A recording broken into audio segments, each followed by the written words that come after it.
मूर्ख ज्योतिषी की कहानी। बहुत समय पहले की बात है। एक गांव में एक ज्योतिषी रहा करता था। उसका विश्वास था कि वो तारों को देखकर भविष्य पढ़ सकता है, इसलिए वह सारी सारी रात आसमान को ताकता रहता था। गांव वालों के सामने भी वह अपनी इस विद्या के बारे में भींगे हाँका करता था।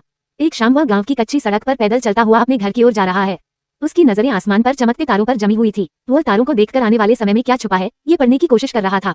तभी अचानक उसका पैर कीचड़ से भरे एक गड्ढे पर पड़ा और वह गड्ढे में जा गिरा। वह कीचड़ में लथपथ हो गया और किसी तरह गड्ढे से बाहर निकलने के लिए हाथ पैर मारने लगा, लेकिन एड़ी चोटी का जोर लगाने के बाद भी वह गड्ढे से बाहर नहीं निकल पाया। सारी कोशिश बेकार जाती देख वह सहायता के लिए चिल्लाने लगा। उसकी चिल्लाने की आवाज सुन कुछ लोग दौड़े चले आए। उन्होंने उसे गड्ढे में गिरे देखा तो समझ गए कि आदतवश वह आसमान में तारों को देखकर भविष्य को समझने लगा हुआ होगा और सड़क का गड्ढा उसने नहीं देखा होगा। उन्होंने उसे बाहर निकाला और बोले, तुम आसमान में तारों को देखकर भविष्य पढ़ते रहते हो और तुम्हें यही नहीं पता कि तुम्हारे पैरों तले क्या है। भविष्य की तलाश में मत भटको, जो सामने है उस पर ध्यान दो। भविष्य अपना ख्याल खुद ही रख लेगा। सीख, हमारा आज ही कल अर्थात भविष्य का निर्माण करता है, इसलिए भविष्य की चिंता छोड़कर आज पर ध्यान केंद्रित कर कर्म करो। आज मन लगाकर कर्म करोगे तो ये